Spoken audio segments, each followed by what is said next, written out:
আসসালামু আলাইকুম। সবাইকে জানাই আন্তরিক শুভেচ্ছা ও ভালোবাসা। প্রতিবারের মতো এবারও আমি একটু নদীতে ঘুরতে আসলাম এবং নদীতে ঘুরতে এসে যে অপরূপ সৌন্দর্য, সেই সৌন্দর্যের কাছে মুগ্ধ। আপনারা দেখতে পাচ্ছেন কি সুন্দর দৃশ্য।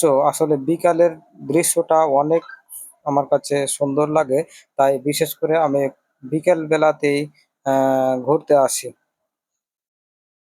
কি সুন্দরভাবে মানে সূর্যের ছাটাটা পড়ছে পানিতে এবং কি দারুণ লাগছে। সব কিছু দৃশ্যগুলো মনে হচ্ছে পাল্টে যাচ্ছে।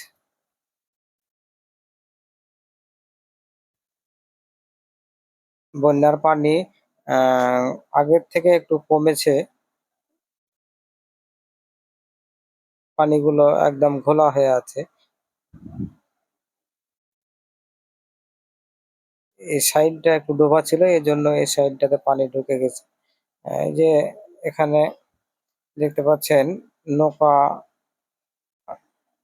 এই নৌকাতে করে ওপার থেকে সবকিছু নিয়ে আসে মানুষ, জিনিসপত্র। এবং আহ, আমি দেখলাম যে ওপার থেকে বাড়ি ঘর কিছু ভেঙে বানে ভেসে যাচ্ছে, এজন্য ওপার থেকে সব এগুলো বহন করে নিয়ে আসছে। তো এই যে এটা হচ্ছে আহ ঘাটে যাবার রাস্তা। রাস্তাটা ভালোই করেছে। আসলে এরকম রাস্তা ছিল না, বালু হয়েছিল, উঁচা নিচা হয়েছিল, এখন রোডের মতন সুন্দর করে দিয়েছে। দেখতেই মজা লাগছে। এই যে দেখছেন এখানে ওই যে ঘর বাড়ি বললাম না, ঘর বাড়ি ভেঙে এই যে আহ এই গাড়িতে করে টিন গুলো নিয়ে যাওয়া হচ্ছে। এ সবাই ঘুরতে এসেছে, এই ছেলেগুলো ঘুরতে এসেছে বিকেল বেলা। কি সুন্দর দৃশ্য, দেখে মনটা জুড়িয়ে যায়।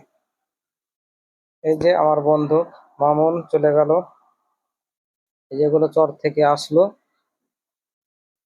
এগুলো এখনই একটা খেওয়া আসছে, এই খেওয়ার মানুষগুলো সব উঠে আসছে।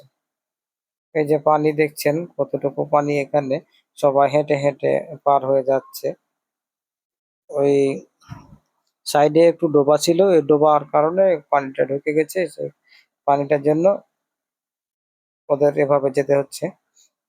এই যে দেখছেন এগুলো সব চর থেকে চলে আসছে এপারে তাদের বাড়িঘর ভেঙে নিয়ে। আমি ঘুরিয়ে ঘুরিয়ে সবকিছু দেখালাম। ওই যে সাইডের দোকানগুলো দেখছেন এখানে, সব ঘাটে আসলে